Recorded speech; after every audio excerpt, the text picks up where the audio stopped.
പ്രിയപ്പെട്ടവരെ,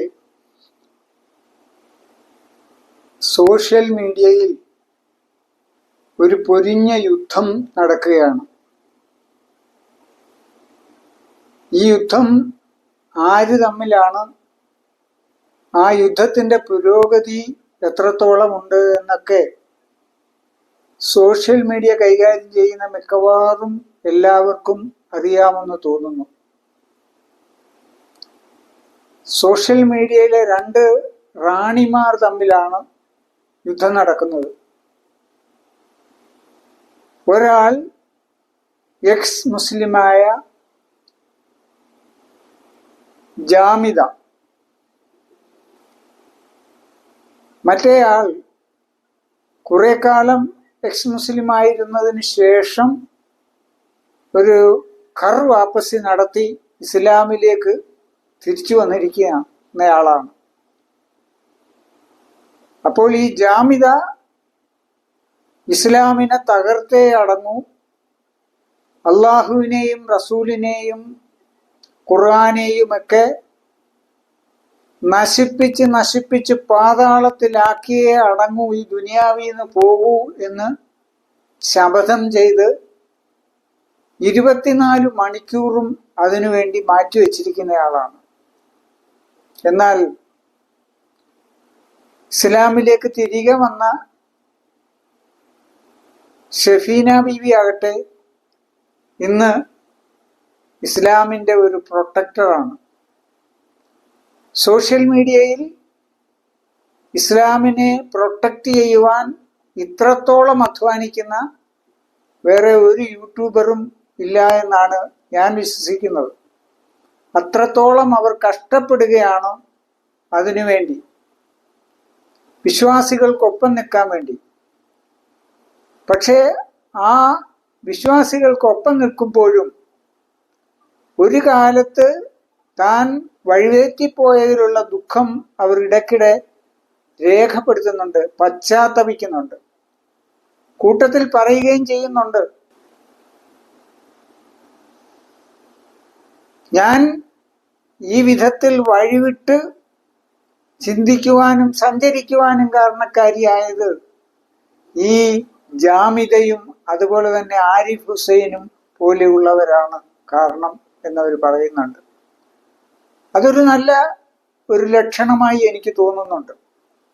ചെയ്ത തെറ്റിൽ കുറ്റബോധം തോന്നുക, അതിൽ നിന്ന് പിന്തിരിയുക, ആ തെറ്റിന് കാരണമായി താൻ ഉൾപ്പെടെ വരുത്തി വച്ചിരിക്കുന്ന തെറ്റിദ്ധാരണ ജനങ്ങളിൽ നിന്നും മാറ്റുവാൻ വേണ്ടിയിട്ട് അഹോരാത്രം പരിശ്രമിക്കുക, അതൊക്കെ ഒരു വലിയ കാര്യമായിട്ട് തന്നെ നമുക്ക് കാണേണ്ടതായിട്ടുണ്ട്. അവരിൽ ചില പോരാഴികളൊക്കെ ഉണ്ട്, എങ്കിൽ തന്നെയും അതിലെല്ലാം അതീതമാണ് ഈ തരത്തിൽ 24 മണിക്കൂറും ഇസ്ലാമിനെ അവഹേളിക്കുവാൻ വേണ്ടി മാത്രം ജീവിതം മാറ്റിവെച്ച, അതുപോലെ തന്നെ ഈ ആരിഫ് ഹുസൈനോടുമൊക്കെ ഉള്ള ഈ പടവെട്ടൽ അത് ചെറുതായി കാണാൻ കഴിയില്ല. ഈ തരത്തിലൊരു യുദ്ധത്തിനുള്ള സാഹചര്യത്തിലേക്ക് തള്ളിവിട്ടത്, ആ മിസൈൽ പതിച്ച് അന്തസ്സിന് അല്പസ്വല്പം പരിക്കേറ്റ ഷഫീന ബീവി, കോട്ടയത്ത് താമസിച്ചിരുന്ന അവർ ഉടൻ തന്നെ തിരുവനന്തപുരത്തേക്ക് പുറപ്പെടുകയും, സത്യത്തിൽ തിരുവനന്തപുരമാണോ ഈ ഷഫീന ബീവിയുടെയും അതുപോലെ ഈ ജാമുദയുടെയും ആസ്ഥാനം, അവര് ജനിച്ചു വളർന്ന പ്രദേശം ആ ഭാഗമാണ്. അതിൽ നിന്നും ഈ ജാമിദ ആദ്യ ഭർത്താവിനെയൊക്കെ ഉപേക്ഷിച്ച് ഒളിച്ചോടി അങ്ങ് കോഴിക്കോട് ഭാഗത്തേക്ക് പോവുകയാണ് ചെയ്തത്. പിന്നെ പുനർവിവാഹം കഴിക്കുകയും അവിടെ താമസിക്കുകയൊക്കെ ചെയ്യുന്നത്. അപ്പോൾ തിരുവനന്തപുരത്തേക്ക് പോയ ഷഫീന ബീവി അവിടെ നിന്ന് കിട്ടാവുന്ന സന്നാഹങ്ങളെല്ലാം ശേഖരിച്ചുകൊണ്ട് ഈ ജാമിദയുടെ തന്നെ ആദ്യ ഭർത്താവ്, അതുപോലെ തന്നെ ജാമിദയുടെ കുടുംബാംഗങ്ങൾ, ജാമിദയുടെ ജ്യേഷ്ഠത്തിയുടെ മകൻ, അതുപോലെ തന്നെ ജാമിദ പഠിപ്പിച്ചിരുന്ന സ്ഥാപനം അവിടുന്നൊക്കെ കിട്ടാവുന്ന അത്ര ഡേറ്റകൾ ശേഖരിച്ചുകൊണ്ടാണ്, ആയുധങ്ങൾ ശേഖരിച്ചുകൊണ്ടാണ് തിരുവനന്തപുരത്തിരുന്നപ്പോൾ ഈ ഷഫീന ബീവി യുദ്ധം ചെയ്യുന്നത്. ആ യുദ്ധം ഘോരഘോരം നടക്കുമ്പോൾ പോലും പുറമേ നിൽക്കുന്ന നമ്മൾ കേൾക്കുന്നത് ഈ ജാമിദയുടെ ഭയങ്കരമായ സന്നാഹങ്ങളാണ്.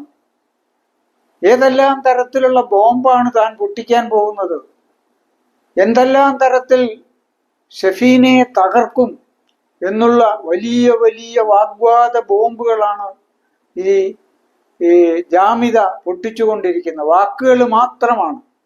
പക്ഷെ അതേസമയം കൃത്യമായ രീതിയിൽ മർമ്മം നോക്കി ബോംബിടുകയാണ് ഷഫീന തിരുവനന്തപുരത്ത് ചെയ്തുകൊണ്ടിരിക്കുന്നത്. ഈ യുദ്ധം കാണുമ്പോൾ എനിക്ക് ഓർമ്മ വരുന്നത് ഇറാഖ് അമേരിക്കൻ യുദ്ധത്തെക്കുറിച്ചാണ്. ഒരതിശയോക്തി പോലാണ് നമ്മൾ പറയുന്നെങ്കിൽ തന്നെയും ഒരുപാട് സാമ്യതകളുണ്ട് അതിനകത്ത്. 1990 സദ്ദാം ഹുസൈൻ കുവൈത്തിൽ അധിനിവേശം നടത്തുന്നത്. കുവൈത്തിൽ കടന്നു കയറിയ ഇറാഖി പട്ടാളത്തെ സദ്ദാം ഹുസൈൻ പിൻവലിക്കുന്നില്ല എന്ന് കണ്ടപ്പോൾ അമേരിക്ക ഉൾപ്പെടെയുള്ള സഖ്യകക്ഷികൾ ചേർന്നിട്ട് ഇറാഖിനെതിരെ തിരിയുകയാണ് ചെയ്തത്. ഈ സമയത്ത് സൗദി അറേബ്യ ഉൾപ്പെടെയുള്ള GCC രാജ്യങ്ങൾ, 6 രാജ്യങ്ങളാണ് ഗൾഫിലെ GCC രാജ്യങ്ങൾ, ഈ രാജ്യങ്ങളെ സദ്ദാം ഹുസൈൻ ശത്രുക്കളായി കാണാനും തുടങ്ങി. കാരണം സൗദി അറേബ്യയിൽ അമേരിക്കയുടെ നേതൃത്വത്തിലുള്ള സഖ്യകക്ഷികളുടെ പട്ടാളത്തിന് ഒരു താവളം അനുവദിച്ചു. അതാണ് സദ്ദാം ഹുസൈനെ പ്രകോപിപ്പിച്ചത്. അപ്പോൾ യുദ്ധം അമേരിക്ക സ്റ്റാർട്ട് ചെയ്തു. ഇറാഖിന്റെ പല ഭാഗങ്ങളിലും, ബാഗ്ദാദ്, ബസ്ര തുടങ്ങിയിട്ടുള്ള ഭാഗങ്ങളിലെല്ലാം, പ്രധാന പട്ടണങ്ങളിലെല്ലാം നിരന്തരം ബോംബ് വർഷിക്കാൻ തുടങ്ങി. ഇടയ്ക്കിടയ്ക്ക് സദ്ദാം ഒരു മിസൈൽ വിടുന്നതല്ലാതെ കാര്യമായ ഒരു അറ്റാക്കും സദ്ദാമിന്റെ ഭാഗത്തു നിന്നുണ്ടായില്ല. പക്ഷേ സദ്ദാം ലോകം മുഴുവനുമുള്ള മാധ്യമങ്ങളിലൂടെ ഉറക്കെ പ്രഖ്യാപിച്ചു, അമേരിക്കയെ തറപറ്റിക്കാനുള്ള എല്ലാ ആയുധങ്ങളും തന്റെ കയ്യിലുണ്ട്, എല്ലാ തരത്തിലും തിരിച്ചടിച്ച് ഇതോടുകൂടി അമേരിക്കയുടെ കഥ കഴിക്കുമെന്നാണ് സദ്ദാം എന്ന് പറഞ്ഞത്.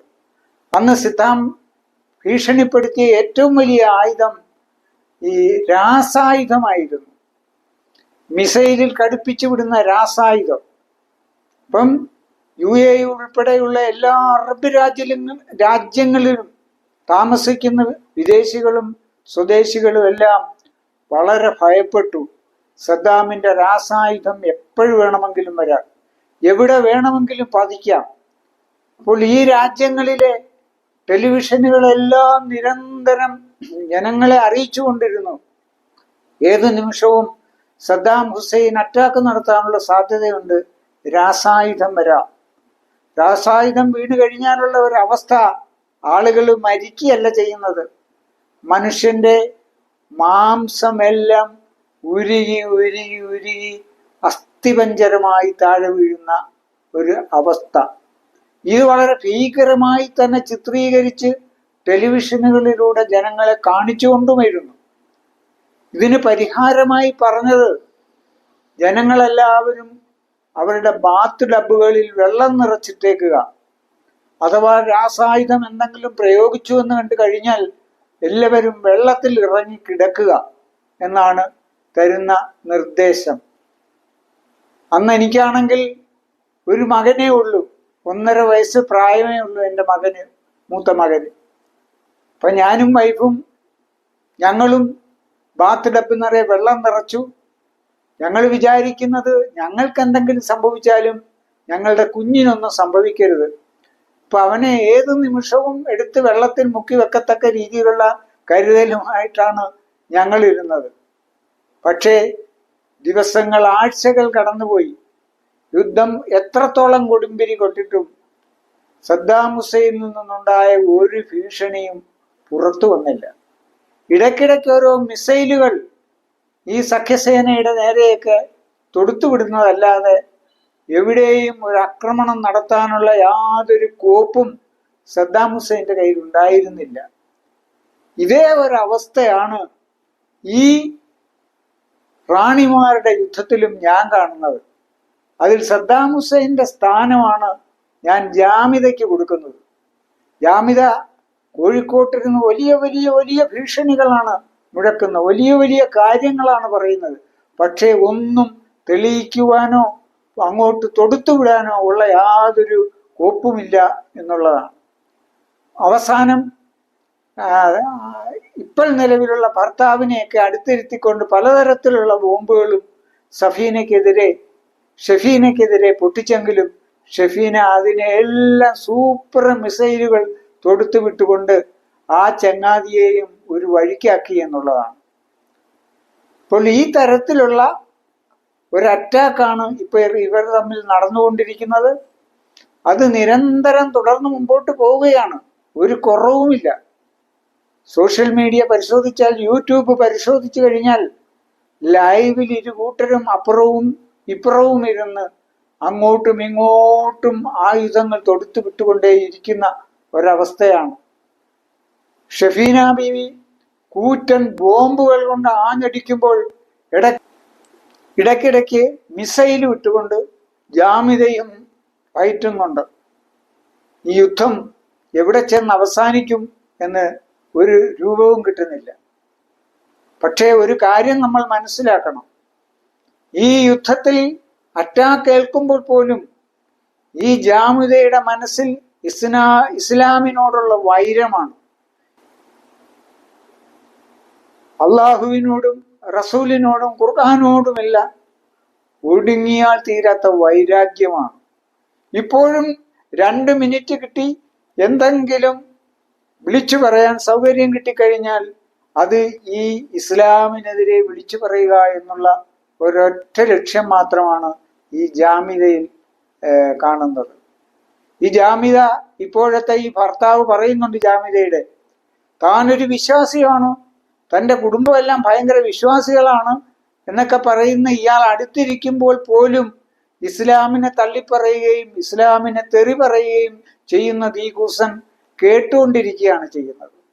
എന്നിട്ട് പറയുന്നുണ്ട് ഞാൻ ഭയങ്കര വിശ്വാസിയാണ്, എൻ്റെ ഭാര്യ എന്തോ അത് അവളുടെ സ്വാതന്ത്ര്യമാണെന്നൊക്കെ പറയുന്നുണ്ട്. പക്ഷേ ഈ ഇസ്ലാമിനെ തള്ളിപ്പറയുന്ന, ഈ ഇസ്ലാമിനെ നിഷേധിക്കുന്ന, ഇസ്ലാമിനെ തെറി പറയുന്നതിന് സംഘികൾ കൊടുക്കുന്ന പൈസയാണ് ഈ പറയുന്ന മനുഷ്യനെ തിന്നുന്നത് എന്ന് ഓർക്കണം. അതും തിന്നുകൊണ്ടാണ് ഞാൻ ഇസ്ലാമാണ്, ഞാൻ വിശ്വാസിയാണ്, എൻ്റെ വിശ്വാസത്തിന് ഒരു കുഴപ്പമില്ല എന്നൊക്കെ ഈ മനുഷ്യൻ വിളിച്ചു പറയുന്നത്. സത്യത്തിൽ അയാൾ കഴിക്കുന്നത് ഹറാമാണെന്നുള്ളതിന് എന്തെങ്കിലും സംശയമുണ്ടോ? ഇല്ല. അപ്പോൾ നമുക്ക് ഈ യുദ്ധത്തെ തുടർന്നും കാണാം. ഇതെവിടെ ചെന്ന് അവസാനിക്കും എന്നുള്ളത് നമുക്ക് കാത്തിരുന്ന് കാണാം എന്ന് മാത്രം പറഞ്ഞുകൊണ്ട് ഞാൻ ഈ വീഡിയോ ഇവിടെ അവസാനിപ്പിക്കുന്നു. തുടർന്നും നിങ്ങളുടെ എല്ലാ സഹായ സഹകരണങ്ങളും പ്രതീക്ഷിക്കുന്നു. ഇനിയും ഈ ചാനൽ സബ്സ്ക്രൈബ് ചെയ്തിട്ടില്ലാത്ത പ്രിയപ്പെട്ടവർ ഇത് സബ്സ്ക്രൈബ് ചെയ്യണമെന്നും അതുപോലെ ഇതിൽ നിങ്ങളുടെ കമൻറ്റുകൾ രേഖപ്പെടുത്തണമെന്നും ഇത് ലൈക്ക് ചെയ്യണമെന്നും അഭ്യർത്ഥിച്ചുകൊണ്ട് ഞാൻ ഈ വീഡിയോ ഇവിടെ അവസാനിപ്പിക്കുന്നു. നന്ദി, നമസ്കാരം.